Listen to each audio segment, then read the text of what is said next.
আপনি অবশ্যই কোনো গাছ দেখে থাকবেন যেখানে অনেক ফল রয়েছে। সেই গাছের ডালগুলি নিজে থেকেই নত হয়ে যায়। কেন? যাতে মানুষ, প্রাণী, এরা সকলে যাতে সেই ফল খুব সহজে গ্রহণ করতে পারেন। এটাই হলো প্রকৃতির শিক্ষা, এটাই হলো প্রকৃতির নিয়ম। মানুষেরও কিছুটা এরকমই হওয়া উচিত। যদি আপনি সাফল্যের চরম সীমায় পৌঁছে যান, অনেক বেশি ধন অর্জন করে ফেলেন, তখন মনে রাখবেন যে আপনি যেন অহংকারী না হয়ে পড়েন। বিনম্র থাকতে হবে। সেই ধনকে ব্যবহার করতে হবে উচিত কাজের জন্য। সেই ধনের দ্বারা সমাজের মঙ্গল করা উচিত। সকল মানুষকে সাহায্য করা উচিত যাদের ধনের অভাব আছে। যদি ধনী হওয়া সত্ত্বেও আপনি ধনের সদ্ব্যবহার এই সমাজের মঙ্গলের জন্য, তার ভালোর জন্য না করেন, যদি আপনি ধন দান না করেন, তাহলে এই ধন অহংকার রূপী বিষে পরিণত হয়ে আপনাকেই নাশ করবে। তাই ফলে ভরা গাছের মতো নত হয়ে থাকুন, বিনম্র হয়ে থাকুন। কখনো কখনো এমন সময় আসবে যখন আমাদের আপনজনের থেকে সাহায্য চাইতে হয়। আমরা সাহায্য চাই আর তারা সাহায্য করেও দেন, আমাদের সংকট থেকে মুক্তও করে দেন। কিন্তু যখন এই সময় বদলে যায়, যখন সুখের সময় আমাদের জীবনে আসে, তখন আমাদের মনে একটা অহংবোধ জেগে ওঠে।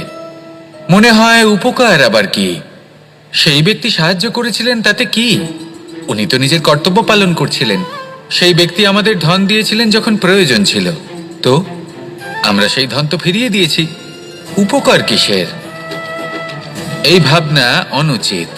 যদি কোনো ব্যক্তি আপনাকে সাহায্য করে থাকে যখন কেউ করেনি, যখন আপনার সব থেকে বেশি প্রয়োজন ছিল, সেই সাহায্য অমূল্য, আর সেটা উপকারী বটে। যদি কেউ উপকার করেন, তাহলে বিনম্র চিত্তে ভালোবেসে আজীবন তার উপকারের প্রতি কৃতজ্ঞ থাকুন। কারণ সত্যি কথা বলতে এই সংসারে উপকার করার মতো ব্যক্তি খুব কম রয়েছেন, আর উপকারীর কথা মনে রাখেন এমন কৃতজ্ঞ ব্যক্তি আরও কম। সেই জন্য জীবনে কৃতজ্ঞ থাকুন আর আমার সাথে ভালোবেসে বলুন, রাধা রাধা। এবার ধরুন আমাকে দ্বারকা থেকে হস্তিনাপুর যেতে হবে, আর পথে আমি প্রত্যেকটা এমন স্থানে দাঁড়াচ্ছি যেখানে আমার মন আপ্লুত করার মতো কোনো দৃশ্য দেখতে পাচ্ছি, বা কোনো ব্যক্তিকে দেখতে পাচ্ছি, বা কোনো প্রসঙ্গ দেখতে পাচ্ছি, বা কোনো নাটক দেখতে পাচ্ছি। তাহলে কি আমি কখনো হস্তিনাপুরে উচিত সময়ে পৌঁছতে পারবো? কখনোই নয়। মানুষকেও ঠিক এই কথাটাই মাথায় রাখতে হবে। মানুষ মনের মধ্যে একটা লক্ষ্য স্থির করেন, সেই পথে অগ্রসর হয়ে পড়েন। এবার সেই পথে এগোতে এগোতে অনেক মানুষজন, অনেক ঘটনা, অনেক সমস্যা চলে আসে, যার ফলে তার মন বিচলিত হয়ে পড়ে। যদি মন বিচলিত হয়ে যায়, তাহলে লক্ষ্যের প্রতি কিভাবে একাগ্রচিত্ত হবেন? সেই জন্য অত্যন্ত আবশ্যক যে আপনি সময়ের সদ্ব্যবহার করুন সেই পথে চলার জন্য। সেই পথে সামনে এগোতে থাকুন, চোখ থাকবে শুধু লক্ষ্যের দিকে। যখনই আপনি বুঝবেন যে আপনি লক্ষ্যভ্রষ্ট হচ্ছেন, আবার সেই পথে নিজেকে টেনে আনুন।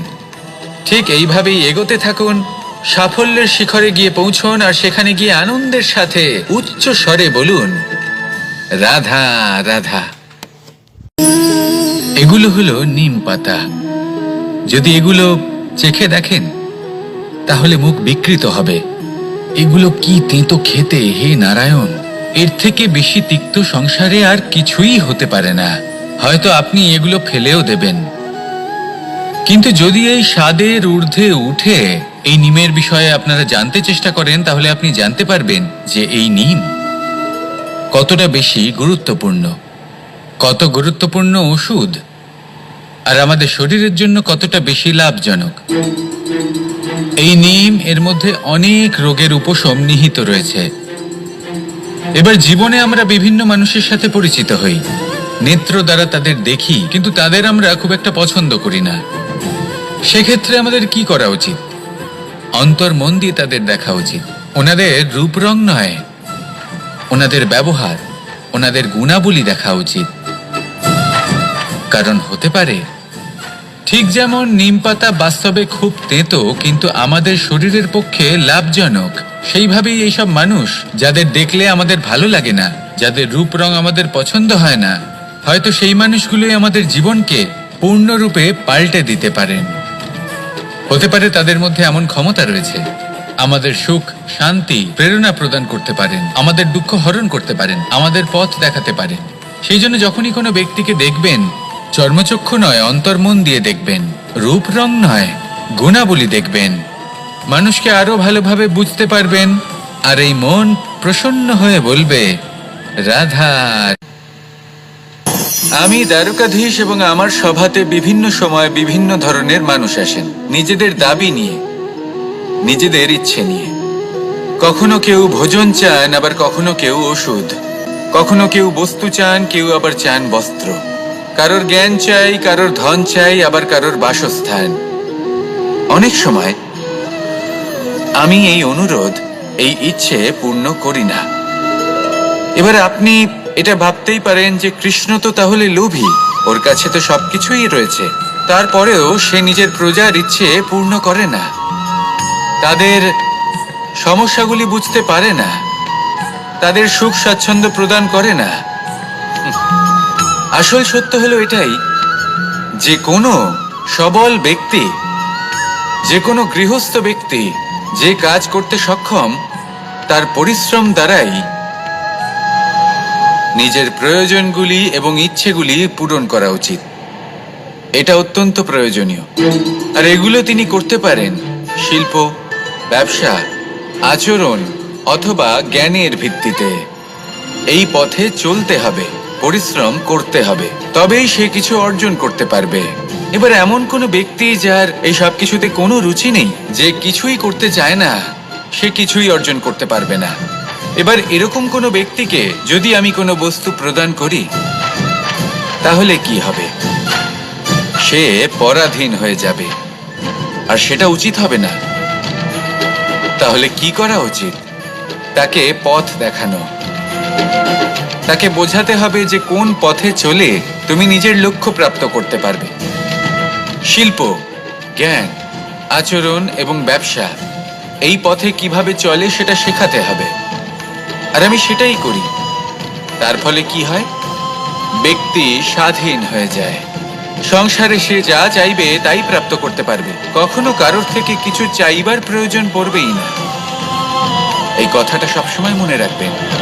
যখনই দান করবেন, তা ভাবনা চিন্তা করে এমন ভাবে দান করবেন যাতে সামনের ব্যক্তি স্বাধীন হতে পারেন, পরাধীন নয়। আসুন আমার সাথে ভালোবেসে বলুন, রাধা রাধা।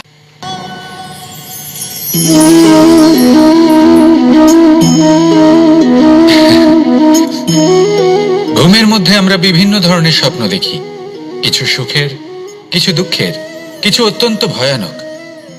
কিন্তু সত্যি কথা বলতে এর উপর আমাদের কোনো নিয়ন্ত্রণ নেই।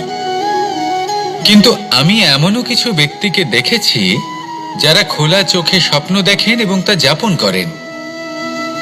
নিজেদের একটা আলাদা স্বপ্ন নগরী আছে ওনাদের, সেখানেই জীবন যাপন করেন। আসল বাস্তবটা কি তাতে ওনাদের কিছুই যায় আসে না। এমন কিছু মানুষ আছেন যাদের কাছে বিন্দুমাত্র জ্ঞান নেই, সে না হয় ঠিক আছে, কিন্তু জ্ঞান এমন ভাবে প্রদান করবেন যে মনে হবে সংসারের সমস্ত জ্ঞান তাদের কাছেই রয়েছে। এমন কিছু মানুষ আছেন যারা ভালোবাসতে জানেন না, আর তাও আমি মেনে নিলাম। কিন্তু কথা এমন ভাবে বলবেন তাতে মনে হবে যেন প্রেমের বিষয়ে সবকিছু শুধুমাত্র ইনিই জানেন। এবার আমি এমন কথা অবশ্যই বলছি না যে আপনি এরকম করেন, কিন্তু যদি কোনো ব্যক্তি এরকম করেন, তাহলে তার এটা মাথায় রাখা উচিত যে সেই ব্যক্তি অন্য কারোর সাথে নয়, নিজের সাথে অনুচিত করছেন। কারণ এমন কাজ করে উনি নিজের দোষ, নিজের অপগুণ সংসারের কাছে নয়, নিজের কাছে লুকোচ্ছেন। আপনি যদি নিজেকে বুঝতে না পারেন, সম্পূর্ণরূপে নিজেকে আকলন না করেন, নিজের অপগুণ, নিজের দোষ পূর্ণরূপে না বুঝতে পারেন, তাহলে এটা কি করে বুঝবেন যে নিজেকে কিভাবে শুধরে নিতে হবে? আপনাকে নিজের সত্য স্বীকার করতেই হবে, তারপরেই আপনি নিজেকে পরিবর্তন করতে পারবেন। তাহলে স্বপ্নে নয়, বাস্তবে বাঁচুন। বিগত দিনের কিছু কথা মনে পড়ে গেল। এক অদ্ভুত ঘটনা যা অমূল্য শিক্ষা দিয়ে যেতে পারে। বিষয় হলো যক্ষের সাথে যুধিষ্ঠিরের কথোপকথন। একবার যক্ষ যুধিষ্ঠিরকে জিজ্ঞেস করলেন, ওনাকে বললেন যে আমার কিছু প্রশ্নের উত্তর যদি আপনি দিতে পারেন তাহলে আমি আপনার বাকি ভ্রাতাগণকে আবার জীবিত করে তুলব। সেগুলোর মধ্যে খুব গুরুত্বপূর্ণ আর কঠিন একটা প্রশ্ন ছিল, এই সংসারে সব থেকে শ্রেষ্ঠ আশ্চর্য কোনটি? এই প্রশ্ন আমি আপনাকে জিজ্ঞেস করছি। এবার কেউ বলবেন স্বর্ণ দ্বারা নির্মিত লঙ্কা, এটি হলো সংসারের সব থেকে বড় আশ্চর্য। কেউ বলবেন বরফে ঢাকা সেই পর্বত যা আকাশ স্পর্শ করে। কেউ বলবেন সেই সমুদ্র যার গভীরতা মাপা অসম্ভব ব্যাপার। কেউ বলবেন সেই বায়ু যা আমরা দেখতে পাই না কিন্তু তা আমাদের জীবন দান করে। সংসারের সব থেকে বড় আশ্চর্য কি, সেই প্রশ্নের উত্তর যুধিষ্ঠির দিয়েছিলেন, আর তা ছিল শ্রেষ্ঠ উত্তর এবং উচিত। উনি বলেছিলেন যে সংসারে প্রতিদিন কোনো ব্যক্তি জন্ম লাভ করেন আর কোনো ব্যক্তি মৃত্যুও লাভ করেন। এবার এই কথাটা সবাই জানেন, সবাই বোঝেন যে যখন জন্মেছি তখন কোনো একদিন আমিও অবশ্যই মৃত্যু লাভ করব। এবার যখন এই কথা প্রত্যেকটা মানুষ জানেন, তখন কেন প্রত্যেক মানুষ এই চিন্তায় থাকেন, এই নিয়ে কষ্ট পান, এই নিয়ে ব্যাকুল হয়ে থাকেন যে উনি একদিন মৃত্যু লাভ করবেন, তার থেকে দূরে পালাতে চেষ্টা করেন? বলেন যে আমি মৃত্যু লাভ করতে চাই না। কেন? যেখানে কোনো না কোনো দিন এটা অবশ্যই হবে। এ হলো ব্রহ্ম সত্য। এই যে ব্যাকুলতা, এই ভয়, এই যন্ত্রণা, এই চিন্তা তার মনকে বাঁচতেই দেয় না, এই জীবন অনুভবই করতে দেয় না। সেই জন্য এই চিন্তা, ব্যাকুলতা, ভয় এসবের কি লাভ? কোনো লাভ নেই। সেই জন্য যতক্ষণ জীবনযাপন করছেন প্রত্যেক মুহূর্ত যেন শ্রেষ্ঠ হয়, আনন্দময় হয়, প্রেমের দ্বারা পরিপূর্ণ হয়, সেই চেষ্টা করুন। চেষ্টা করুন যাতে আপনি যে কাজ করছেন তার দ্বারা যেন অন্যের মঙ্গল হয়। এই প্রচেষ্টাই আপনার জীবনকে প্রসন্নতা আর প্রেম দ্বারা ভরিয়ে তুলবে। এই মন সুপ্রসন্ন হয়ে বলবে রাধা রাধা। এবার যদি আপনাকে জিজ্ঞেস করা হয় যে সব থেকে বেশি শক্তির অনুভব কোথা থেকে করা সম্ভব, তখন কেউ কেউ বলবেন পুষ্টিকর আহার গ্রহণ করলে, ব্যায়াম করলে। কেউ বলবেন ধন লাভ করলে, বন্ধুদের থেকে, পরিবারের থেকে, আদি ইত্যাদি। এইভাবে আপনি শক্তির অনুভব অবশ্যই করতে পারেন, কিন্তু সব থেকে বেশি শক্তির অনুভব যদি আপনি করতে চান তাহলে তা পাবেন শুধু একতার দ্বারা, সংগঠনের দ্বারা। যদি আপনাকে উদাহরণ দিই, নিজের এই হাতটাকে দেখুন, 5টা আঙুল রয়েছে। কোনো একটা বস্তুকে নিজের একটা আঙুল দ্বারা তুলে ধরার চেষ্টা করে দেখুন, বড়ই কষ্ট হবে। তখন আপনি বুঝতে পারবেন যখন এই 5টি আঙুল একত্রিত হয় তখন কোনো কাজ কতটা সহজ হতে পারে। এটাই হলো শক্তি, একতার। সব থেকে ভালো উদাহরণ যদি আপনাকে দিই তাহলে বাঁশি। এই বাঁশি থেকে অত্যন্ত মধুর সুর নির্গত হয় যা সবার মন প্রসন্ন করে দেয়। এই কথা সত্যি, কিন্তু এই বাঁশি আমি একটা বা দুটো আঙুল দিয়ে বাজাতে পারবো না। আমাকে প্রত্যেকটা আঙুল ব্যবহার করতেই হবে, তবেই এর থেকে মধুর সুর নির্গত হবে যা সকলকে প্রসন্ন করবে, ঠিক কিনা? ঠিক এইভাবেই যদি আপনি চান যে আপনার জীবনরূপী বাঁশি থেকেও মধুর সুর নির্গত হোক বা সবার মনকে প্রসন্ন করে তুলুক, তাহলে আপনাকেও জীবনে একতা নিয়ে আসতেই হবে।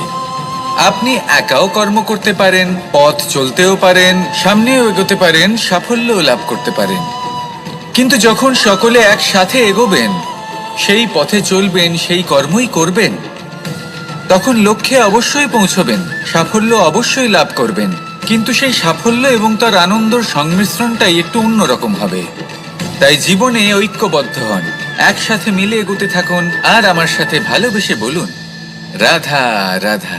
2 ধরনের আবেগ রয়েছে যার কোনো মূল্য নেই। আমার কথার অর্থ এটা নয় যে এদের কোনো গুরুত্ব নেই, গুরুত্ব যথেষ্টই রয়েছে, শুধু এদের জন্য আপনাকে কোনো মূল্য দিতে হয় না।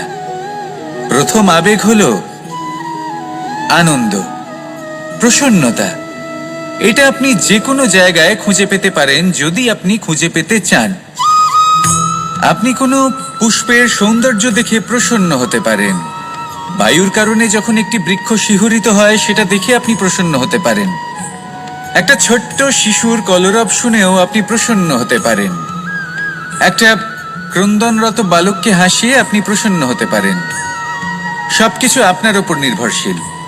সেখানে আরেকটি আবেগ হলো দুশ্চিন্তা। মানুষ বড়ই দুশ্চিন্তা করতে থাকে। আজ আমি এই কাজ করেছি, সেই বিষয়ে চিন্তা।